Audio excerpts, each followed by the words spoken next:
दूंगी, domestic violence का case कर दूंगी। क्यों? हर चीज मैं तुमसे अगर बोलता ऑफिस हूँ से आते दिन भर साला खटते रहो, ऑफिस से आता सुनाना शुरू कर दो। रात को वेलकम करना, मुंह फुला के आते हो। मुंह का फुलाए, पेट फुलाए।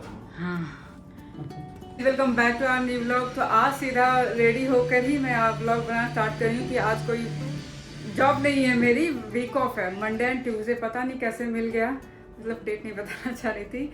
और सबसे ज़्यादा ये है कि पतिदेव ऑफिस चल जाते हैं, मेरा दिमाग बहुत शांत रहा। आज मेरे पास टाइम ही टाइम है, क्योंकि मेरे घर में ना वही किचन का वर्क जो पेंडिंग था वो रुका हुआ था, तो काम लगा है। तो आज दिन भर रूम में ही रहना है। हाँ, लेकिन वो फील नहीं करी, सफोकेटेड फील नहीं कर रही कि आज मेरी ड्यूटी नहीं, क्योंकि ड्यूटी रहती है ना, मेरे दिमाग की दही हो रखी होती है। तो फिलहाल खाना वाना बना लिया, आजकल दिन में नहीं रात में ही शूट कर पा रही हूँ। तो लौकी की दाल सब्जी बनाई थी, मैं वही खाने जा रही हूँ फिलहाल के लिए। तो मिलते हैं जब ये लोग चले जाएंगे। वर्कर्स की वजह से लंच ना बहुत ही फटाफट बनाना पड़ा था, क्योंकि अचानक से लोग आ गए थे, बहुत दिनों से आ नहीं रहे थे। अचानक से फ़ोन आया कि आज हम लोग आ रहे हैं। तो मैं तो बड़े आराम से बैठी हुई थी कि खाना आराम से बनाएंगे, जैसे बीच की आदत लग गई थी। 1 महीने पहले भी ऐसा सिचुएशन था, फिर से वही हो गया। तो फटाफट मैंने बना लिए दाल चावल और एक सब्ज़ी बना ली थी। वो इसमें भी आप देख रहे हो कि लौकी वाली दाल, कि लंच का तो मेरा पेटेंट ही हो गया है कि इसके अलावा कुछ और नहीं बनाऊंगी। लौकी मंगाया, काटा, छीला, डाल दिया, पौष्टिक खाना। तो बस ये बना लिया था, लंच वंच कर लिया था, और भागम भाग हो गई, क्योंकि उस वक्त मैं कोई वीडियो शूट नहीं कर पाए। तो सुबह सुबह का जितना हो पाए होगा। अब बीच में ड्यूटी भी कर रही थी। Show me your teeth, where it's hurting, this teeth. I eat lollipop. Why you eat lollipop? Yesterday I asked you that will you eat pizza? Then you told me that pizza is a junk food, I cannot eat that. Then you eat lollipop. I eat yellow one. Yellow one. That's why your teeth is hurting. Okay, let me check. Open your mouth. You need to do brush daily. Riddhi sorry, ऐसे ही बच्चा मेरा मिम्मी से मिलने के लिए बहाने लेकर आता है। डेंटिस्ट मैम, कभी टीचर मिम्मी, कभी कुछ तो कुछ बोल के आते हैं ना बेटा। मिम्मी से मिलने आता है ना, कभी मुझे डॉक्टर बना देती है, डॉक्टर मिम्मी, आज डेंटिस्ट मिम्मी हूँ, मैं इसका दांत चेक करूंगी, मतलब बहाना लेकर आती है। लंच वगैरह करके बेटी के साथ खेल के ड्यूटी ख़त्म करके मैं लगभग अपने कमरे में ही बंद होना पड़ा। देखिए वर्कर लोग कैसे लाइट्स वाइट्स लगा रहे हैं। तो बस अब डिनर बनाने का ही टाइम था। तो शाम को जैसे लोग गए, 7:30 बजा दिया था इन लोगों ने जाने में। अब मुझे समझ में नहीं आ रहा था कि जो भी चीज़ें हमारे साथ हुई थी ना, बहुत ही सडनली हुई थी। तो होता है ना कि घर में वैसे ही कचरा अगर फैला रहे ना बहुत ही, और ये लोग जब भी आते हैं ना तो गर्मी और बढ़ जाती है। और ये लोग दिन भर जो वो मशीन चलाते हैं ना, ड्रिलिंग मशीन, तो दिमाग की दही तो वैसे भी हो रखी होती है और टेंशन और बढ़ जाती है। और एक कमरे में बंद होना पड़ता है ना, तो और लगता है यार क्या करूँ। फिर देखते देखते शाम हो गई, मतलब कि आराम करने का बिल्कुल भी वक्त ही नहीं मिला। सुबह से शाम कैसे हो गई पता ही नहीं चला। हाँ, घर पूरा खाली रहता है, चीज़ें व्यवस्थित रहती है ना, तो लगता है कि हाँ थोड़ा सा आपके लिए मी टाइम भी है, थोड़ा सा टाइम स्पेंड कर बाहर निकल के। वैसे गर्मी में तो कोई पॉसिबिलिटी नहीं है। हमारे यहाँ बाहर डाइनिंग स्पेस में एसी नहीं लगा है, तो बाहर बैठने का कोई मतलब नहीं बनता है। ठंड के टाइम में बैठे रहते हैं और थोड़ा लेट लतीफ़ काम भी करते हैं। तो शाम हो गई थी, मैंने सोचा यार क्या बनाऊँ। अब सुबह दाल, रात दाल तो बननी है, दाल चावल तो बने। तो मैंने सोचा बहुत आज क्या करते हैं, आज करेले की बारी। बहुत टाइम से ना हमारे यहाँ करेला नहीं बना था, तो मैंने मंगवा लिया था कि चलो आज खाया जाए, थोड़ा सा टेस्ट भी चेंज हो जाएगा और थोड़ा सा खाना डिफरेंट भी लगेगा। वैसे मुझे करेला, मेरे हस्बैंड और ससुर जी को करेला बहुत पसंद है। बाकी कुछ लोग उतना नहीं पसंद है, लेकिन हाँ कोई भी चीज़ काफ़ी दिनों बाद बनाओ ना तो उसका टेस्ट अलग निकल के आता है। जैसे अभी आप गोभी अगर बढ़िया मिल जाना मार्केट से, अभी तो गोभी का सीज़न नहीं है, लेकिन दिल्ली नोएडा साइड में ना हर चीज़ आपको मिल जाएगा। कहते हैं ना ढूंढने से भगवान मिलते हैं, यहाँ तो हर सब्ज़ी आपको मिल जाएगी विदाउट सीज़न, लेकिन उसका टेस्ट अलग रहता है। हाँ, लेकिन यही है कि अगर आगे गोभी मंगा लो बिना कीड़े वाला बढ़िया आ जाए ना बना, उसका टेस्ट अलग ही से लाजवाब होगा। तो यहाँ पे धीरे धीरे करेला काट लेते, छील छाल के रख लेते। हम लोग क्या करते हैं कि छीलनी से ही करेला को छील लेते हैं, क्योंकि डायरेक्ट यहाँ वाला करेला ना बहुत कड़वा होता है। और मैं कोई आमचूर वगैरह पाउडर नहीं डालती हूँ, क्योंकि मुझे पता नहीं क्यों ऐसा फील होता है कि उसमें आमचूर वगैरह डालने से ना करेले का टेस्ट ख़त्म हो जाता है। मुझे करेले का टेस्ट थोड़ा सा कड़वा पसंद है, लेकिन उसका कड़वापन हटाने के लिए ना वो करती हूँ कि छीलनी से छील देती हूँ। अब मैं कोई नमक वगैरह लगा के नहीं रखती, आदत हो गई, मुझे पता चल गया है कि ऐसे करने से करेले का कड़वापन निकल जाता है। अब फ्राई करो, मसाला वसाला लहसुन वगैरह डाल तो उसका वैसे भी चला। अब मैं कोई इसमें टमाटर भी नहीं डालती। तो जैसे ही मैंने करेला काटा तो देखा कि लहसुन भी ख़त्म है, और करेला बिना लहसुन का भी बनता है, लेकिन उसमें थोड़ा सा कड़वाहट रह जाएगा, करेले का स्वाद रह जाएगा। तो मेरे घर में तो मतलब कि लहसुन वगैरह बिना बने जैसे जैसे भुजिया बनता है ना, सिर्फ हल्दी डाल के वैसे बन जाता था, और हम लोग खा भी लेते थे। लेकिन यहाँ पे ना नहीं खा पाएंगे। जैसे मेरा स्वाद है कि मैं थोड़ा कड़वा भी खा लूँगी, लेकिन वो लोग नहीं खा पाएंगे, मुझे अच्छे से पता है। तो सबसे पहले लहसुन पीस लिया। लहसुन पीसने में ना थोड़ा सा टफ काम लगता है मुझे, ना एक्स्ट्रा काम लगने लगता है, तो लहसुन वगैरह छील के पीसा। मैं लहसुन को एक एक चीज़ छील के नहीं पीसती हूँ। मतलब लहसुन का वो जो पोट होता है ना, पोट मतलब वो गोला, उसको तोड़ लेती हूँ, और थोड़े मोटे मोटे जो छिलके होते हैं वो निकाल लेती हूँ। एक एक लहसुन के जौ को नहीं पीसती हूँ, और फिर मिक्सी चला के उसको बढ़िया से मिक्सर में धो के अच्छे से चला लेती हूँ कि एक एक कतरा उसका पीस जाए, कोई भी ऐसा ना रहे रेसे वैसे ना रहे।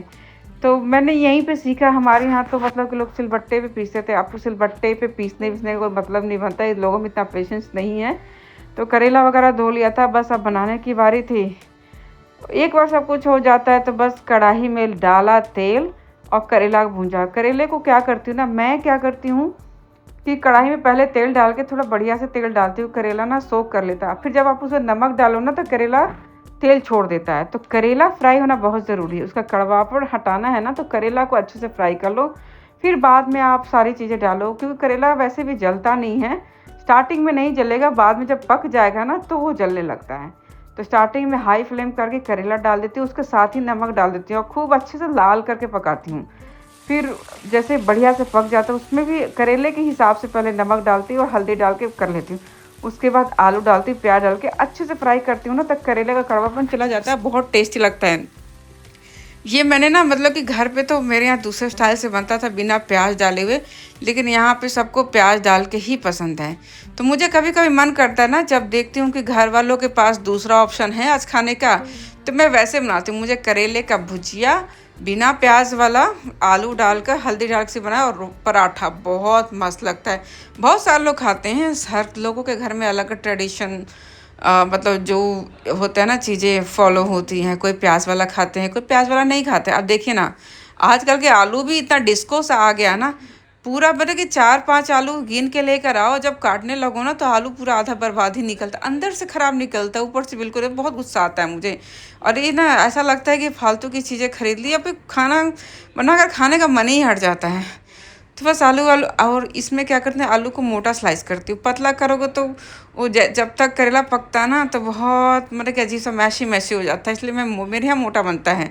बहुत लोग क्या मैंने देखा ना कि करेला भी एकदम फाइन फाइन काटेंगे, आलू भी फाइन फाइन काटेंगे, वो भी बहुत मज़ेदार लगता है, लेकिन उसमें ना तेल थोड़ा सा ज़्यादा लगता है। तो इसलिए मैं ऐसे ही बनाती हूँ। अब वो करेला पक रहा, तब तक मैं दाल चढ़ा लूँ। अब मैं ज़्यादातर मसूर की दाल खाती हूँ, अरहर की दाल बनाती हूँ, लेकिन ज़्यादा नहीं बनाती हूँ कि एसिडिटी सी हो जाती है, मतलब पेट पकड़ने लगता है। बेटी भी मसूर की दाल आराम से खा लेती है, और मसूर की दाल खाना बहुत अच्छी बात है, बहुत पौष्टिक होता है। तो यहाँ पे दाल भी चढ़ा लिया, करेला भी हो गया, और फिर चावल बना लूँगी तो डिनर पूरा हो जाएगा बढ़िया से। और धीरे धीरे फ्राई कर रही हूँ। और ऐसा नहीं था कि किचन में कंटिन्यूस खड़े रख के ही खाना बना रही थी, बीच बीच में अपना पानी वानी पी लिया, बीच में चाय बना लिया। तो ऐसे ही मेरा रोज़ का दिन जाता। देखिए 8:30 बज गया, अगले दिन बेटी को स्कूल भी जाना था। तो मेरा तो बिल्कुल ही टारगेट रहता है कि 8:30 से 8:45 तक खाना तो बन ही जाना चाहिए। उससे अगर थोड़ा सा भी लेट हुआ ना तो बेचारे बच्चे के लिए दिक्कत हो जाती है। तो जो भी दाल चावल बना रहता है ना, बेचारी को वही खाना पड़ता है।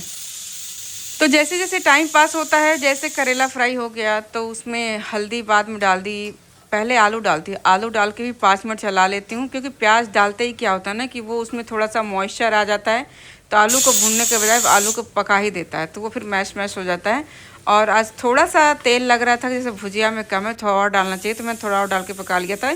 इधर दाल भी रेडी हो चुकी थी, और करेला भी लगभग मतलब कि इसमें 15 मिनट लगने वाले थे।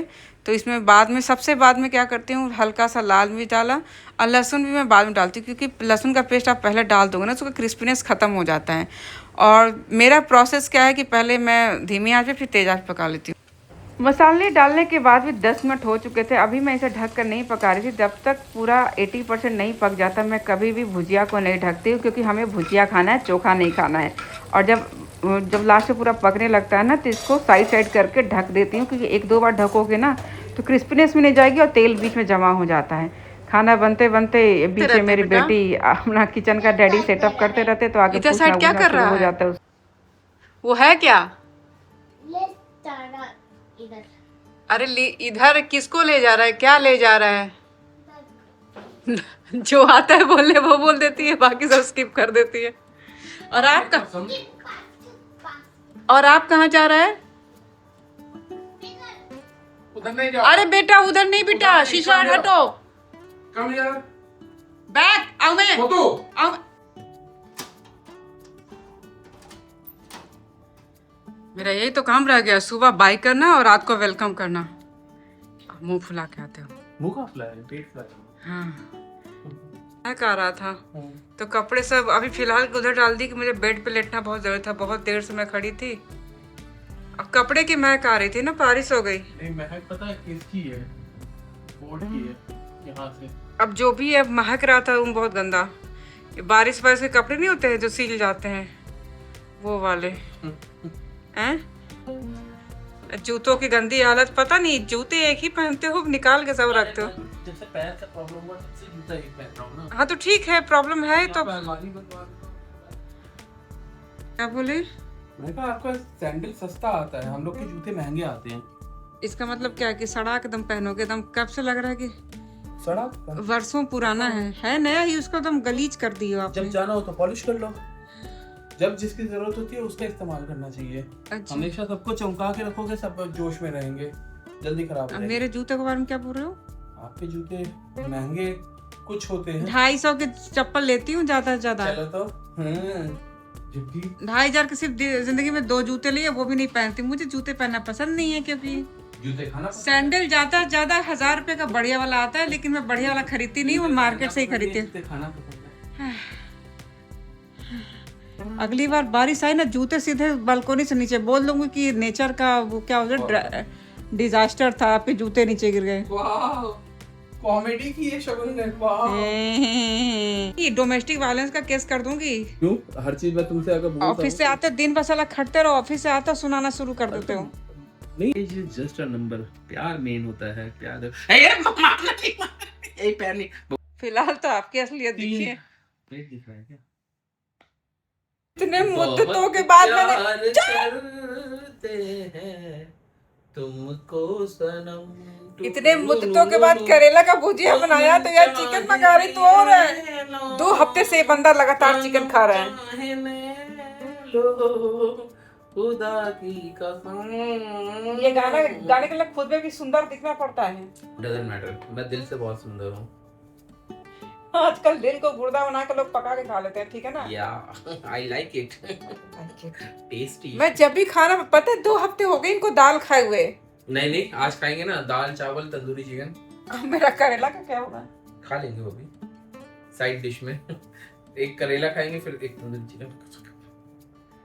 हे भगवान, हे परमात्मा। अब मेरा लौकी का दाल क्या होगा? प्यार से बचा के रखिए। अच्छा, वो भी पड़ा हुआ है, उसको कल परसों ठंडा करके फेंकेंगे।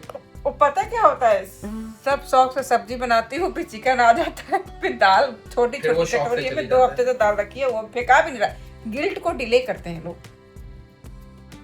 रोज रोज। भी उसके लिए जब इधर देखो ना, खाली पेट दिखाई दे रहा है। रबड़ी।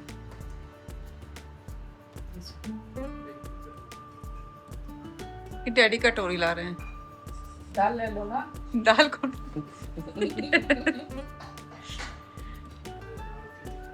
खड़े खड़े सब खा जाएगा जी।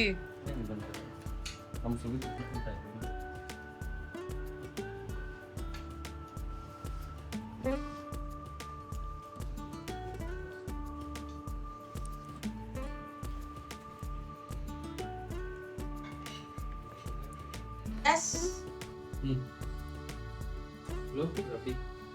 रबड़ी खिलाया जा रहा है, अभी लड़के भागे हो। खाना है क्या? खाना है या ले जाऊं वापस? ऐसे पूछेगा। अच्छा नहीं लगेगा मुझे बाबू। क्यों? पता नहीं, ऐसे ही कह रहा था। आधा किलो खुद खाओगे? आराम से।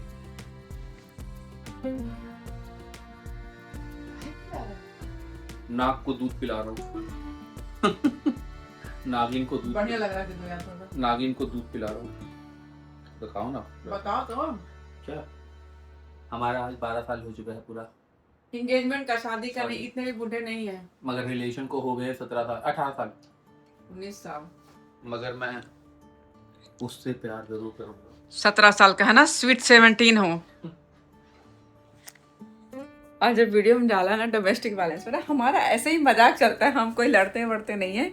ये ऑफिस से आके क्या, ऑफिस से पहले भी 10 बार फोन करेंगे और कुछ मजाक कर दूं तो इनको बर्दाश्त नहीं होता, ये उसको मजाक को ना गुस्से में ले जाते हैं, और इनके मजाक पे थोड़ा सा कर दो तो बस तमाशा खड़ा हो जाता है। ये तो बीवी मर्द की तो रोज की बात होती है, क्या कर सकते हैं, ऐसा ही मर्द है मेरा। तो कटोरी क्या बात है जी? एक में जलेबी है, एक में रबड़ी है। आप दिखाना। खा चुके हो? हम कहाँ जलेबी खाए हैं? अच्छा, झूठी। ए, वैसे भी शुगर है तुमको। अपने स्पेशल डे पे थोड़ा सा एक टुकड़ा तो खिला दो। नहीं, बिल्कुल नहीं। कुत्ता, जलेबी खा चुके हो? नहीं अपनी। कुत्ता समझ के खिला दो। नहीं नहीं, कुछ नहीं। वो नहीं, या तो मैं भी खाना छोड़ दूंगा। नहीं, एक काम करो, आप छोड़ ही दो। देखो तो मैं बकचोदी कर।